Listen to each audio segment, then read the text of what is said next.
ইহুদিদের একজন আলেম ছিল, তাওরাতের হাফেজ, তার নাম ছিল ইবনে সুরিয়া।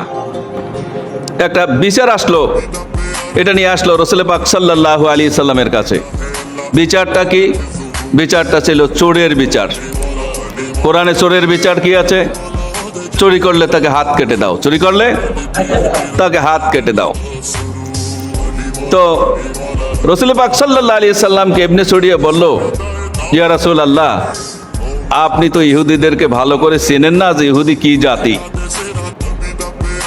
অতএব তারা পরামর্শ করলো সাহাবা কেরাম আজমাইনদেরকে নিয়ে যে আপনি এই বিচারটা ইহুদি পণ্ডিত, ইহুদি আলেম ইবনে সুরিয়া, তাকে আপনি নিয়ে আসেন। তাকে নিয়ে আসলো। আসার পর রাসূল পাক সাল্লাল্লাহু আলাইহি সাল্লাম বলল যে ইবনে সুরিয়া, এই বিচারটা রায়টা তুমি দিয়ে দাও, তাহলে তো ইহুদিরা মানবে। তাদের আলেমে বললে। ইবনে সুরিয়া বলল, হুজুর, ওরা যে কত, ইহুদিরা যে কত সুচতুর, আপনি তো বুঝবেন না। তা আপনি একটা কাজ করেন, আমার ব্যাপারে একটু সাক্ষী নেন ওদের কাছে, আমি কেমন লোক। একটা সাক্ষী নেওয়া হলো যে ইবনে সুরিয়া তোমাদের মধ্যে কেমন লোক। তখন বলছে, হুজুর কি বলেন, ইবনে সুরিয়া আমাদের মধ্যে খুব বড় আলেম এবং তাওরাতের হাফেজ, এবং এর মতো আদর্শবান, আদব কায়দাওয়ালা, চরিত্র বৈশিষ্ট্যওয়ালা আলেম আমাদের ভিতরে আর কেউ নাই, ইনি সবচেয়ে বড় আলেম। ইহুদিরা সবাই যখন একথা বললেন, তখন রাসূল পাক সাল্লাল্লাহু আলাইহি ওয়াসাল্লাম বললেন যে বিচারটা তাহলে এসেছে, আর তোমরা এই সাক্ষ্য দিচ্ছ সে তোমাদের মধ্যে সবচেয়ে বড় আলেম এবং ভালো পণ্ডিত এবং খুব আমলওয়ালা, তাহলে সেই বিচারটা, রায়টা দিয়ে দিক। এইবার বললে ইবনে সুরিয়া, তুমি বিচারের রায় দিয়ে দাও।